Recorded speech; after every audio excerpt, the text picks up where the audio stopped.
Hello. We are Reddit Reads and welcome to the channel. In today's subreddit of r/nuclear revenge, we're going to be taking a look at 3 nuclear stories. So, sit back, relax, and enjoy.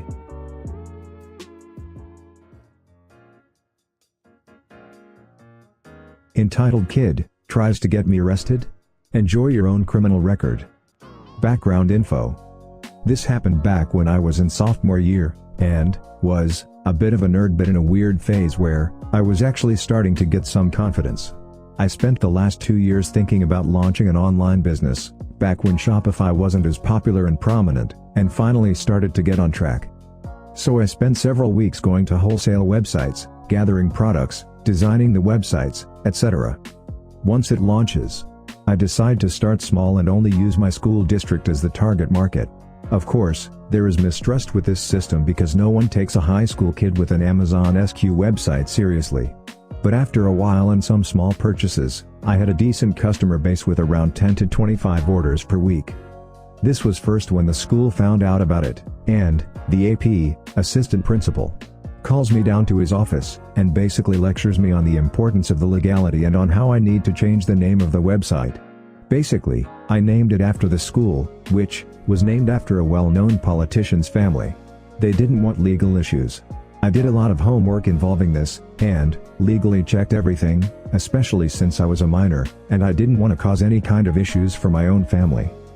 Besides, I didn't care that much. I had been meaning to reboot the site, and make it more lighter and modern anyway. I changed the name and moved on. Issues begin. Now, Entitled Kid was a highly manipulative kid. He was one of those unlikable and bratty people who made up stories to attract girls and popularity.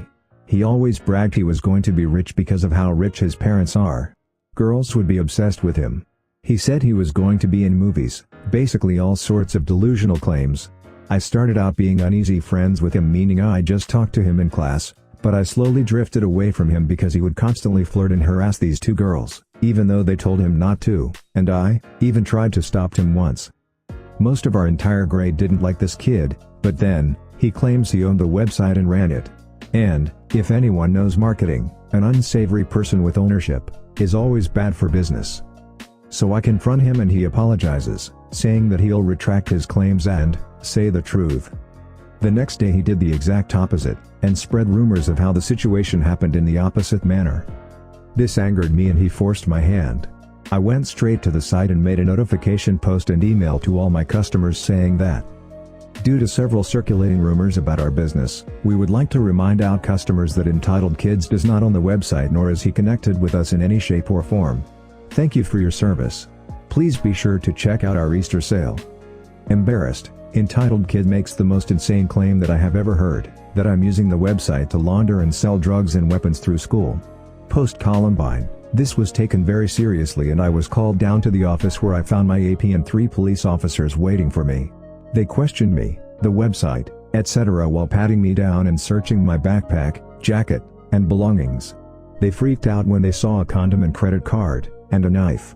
Yeah, it's my own damn fault for having a blade at school, but I was an EDC guy who never did anything wrong. Honestly, I wasn't as embarrassed as I was worried for the optics on this. They considered this plausible intent and cause, and I was handcuffed and put into police a cruiser, a pretty comfy Dodge Charger to be honest, as they headed over to my house and called my mom telling them the situation. They asked to let them search my room, and only my room, and my mom obliges. With us being immigrants, she didn't want any trouble and she probably couldn't think straight from seeing her son in handcuffs.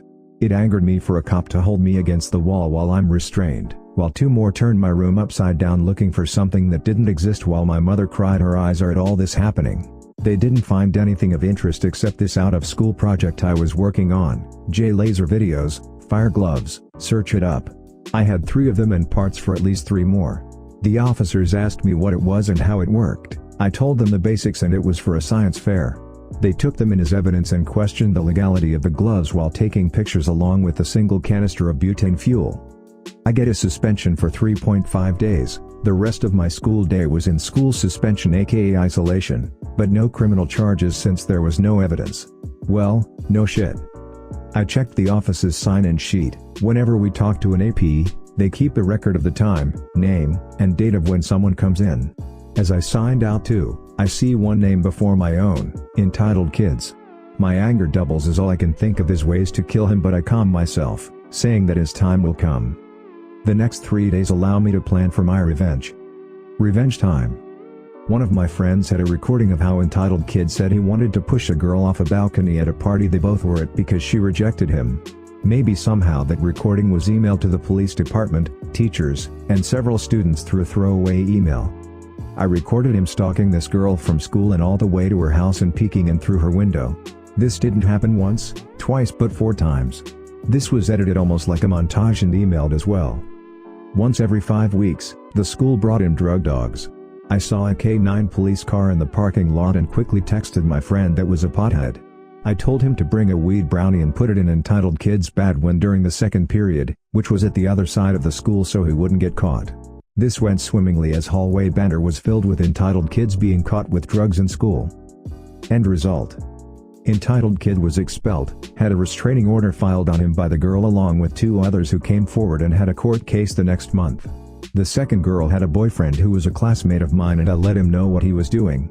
Somehow the guy found out where he lived and him and his friends keyed his car, slashed his tires, stole his shoes and jumped him. He was found guilty for possession of marijuana. I don't know the real charge, but the state I live in is very strict with weed. This resulted in several months of juvenile detention where he was beaten up even more. Where he is now, I don't know, but I doubt he succeeded like how he bragged he would.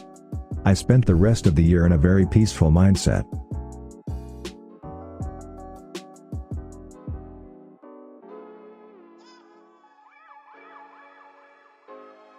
Friend's bitch of a mom makes his life miserable. I do everything in my power to ruin her.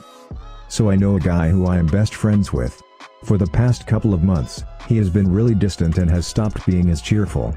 Then about 2 weeks ago after school one day, as I was about to go get on the bus, I heard someone crying. I followed the sound and found my friend.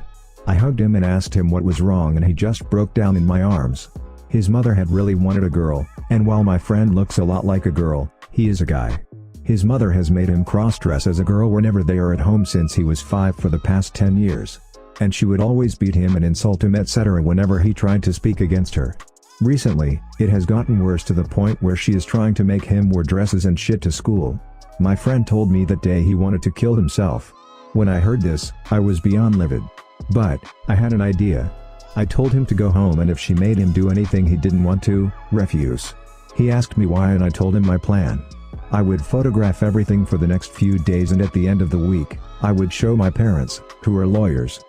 So for a week, he shows up to school and shows me everything that his mother would do to him. And we are talking about some messed up shit, kicking him with heels on, beating him to the point of bleeding, and, at one point, slicing him with a knife. The day before I showed my parents, she took the cake. He got a recording of her going on for an hour about how worthless he was, and how he was never going to amount to anything.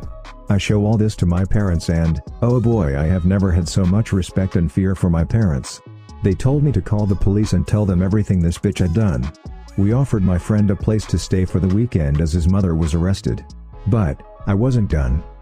I sent an email to her employers with all the things that she did to my friend, and let's say that if she gets off at trial, she will have a surprise waiting when she gets back to her office. His father hasn't been around since my friend was born, so he didn't really have a place to stay. So, my friend is now officially my adopted brother. And I do not regret at all what I did.